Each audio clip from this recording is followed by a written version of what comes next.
James Whitmore, a self-made millionaire with a taste for eccentric experiments, had always been fascinated by human nature. He believed that the true character of a person could only be revealed when they were faced with a situation that stripped away pretense. That morning, he had an idea, one that was audacious, perhaps even cruel, but his curiosity gnawed at him relentlessly. He would pretend to be unconscious and listen, hidden in plain sight, to the reactions of those around him.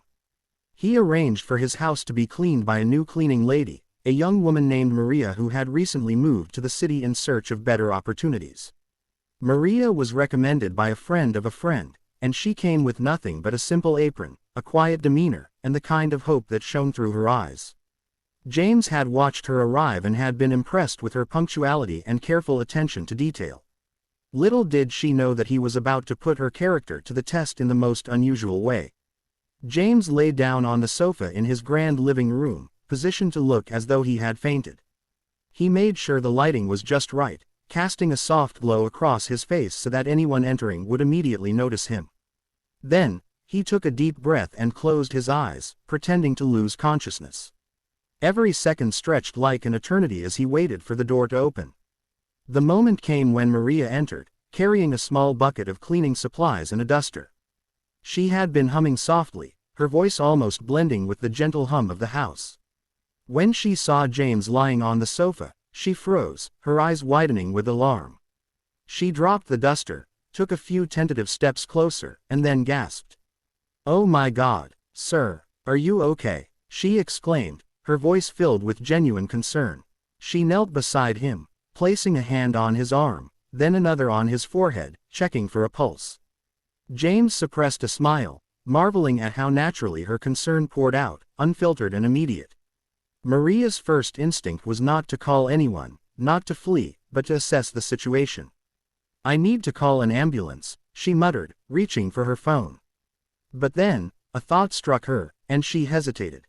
James noticed her pause, curious. "What's wrong?" he whispered quietly, just enough for her to hear, keeping his voice low so she wouldn't know he was faking. Maria jumped back, startled. "Sir, you can hear me?" "Yes," he said, his tone faint, like a ghostly whisper. Maria's eyes filled with a mixture of fear and embarrassment. "Oh, I didn't know if you were awake. I thought you might have fainted." Her hands trembled slightly as she tried to regain composure. James remained still, encouraging her to speak freely. "You see, sir, I don't know if this is the right thing to do, but," she bit her lip, glancing around as if the house itself were listening. I was hired to clean, to make sure everything is spotless. But, if something were to happen to you, I would never forgive myself if I didn't try to help. Even if it's not my place." Her voice trembled with sincerity, her words spilling out in a rush of honesty. James felt a strange mixture of admiration and anticipation. He had encountered countless people who worked for him, many of whom treated him with deference, some with greed, and others with indifference. But Maria's words were untainted by ulterior motives. They were raw, pure, and human. "I'm going to check your breathing," she continued, leaning closer. James noted the gentle way she adjusted his body, carefully tilting his head to keep his airway open.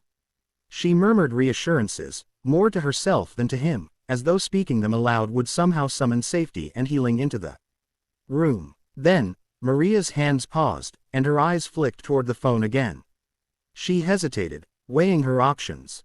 She could call for help and risk embarrassment if he were only unconscious temporarily. Or she could continue to care for him herself, trusting her instincts. Finally, she made her choice. She retrieved a cold, damp cloth from the bucket and placed it gently on his forehead. "Sir, I'm going to help you," she whispered. I hope this is enough until help arrives." James, unable to contain himself any longer, let out a quiet chuckle, startling Maria. She jumped back, her eyes wide in disbelief. You're awake." James sat up slowly, letting the act of consciousness seem sudden and dramatic. "Yes," he said, his smile gentle. "I just wanted to see how you would react." Maria's mouth opened, then closed, then opened again. You did this on purpose. You pretended." Her voice shook with a combination of relief and indignation. James nodded, observing her every reaction. Yes, I wanted to see the truth of your character. To hear your words when no one else was watching, when no one else could influence you." Maria's expression softened as she realized the gravity of what had just happened. "Sir, I didn't expect. She shook her head, smiling faintly through her shock. "I only did what I felt was right. I didn't think about money or anything else. I wanted to help you." James leaned back, studying her closely. Every gesture, every syllable, every hesitation told him more about Maria than any resume or reference ever could. She was compassionate, cautious, thoughtful, and honest. All the qualities he admired, and yet rarely encountered in someone who had no personal gain in mind. "You know," James said, his voice warm now, "most people would have panicked, or worse, tried to take advantage of the situation. But you did what was right. That is remarkable." Maria's cheeks flushed with modesty. I didn't think of it like that. I was just scared, but I couldn't just leave you there. No matter who you are." James laughed softly, feeling a rare sense of contentment. "Maria, you have a heart that many would envy.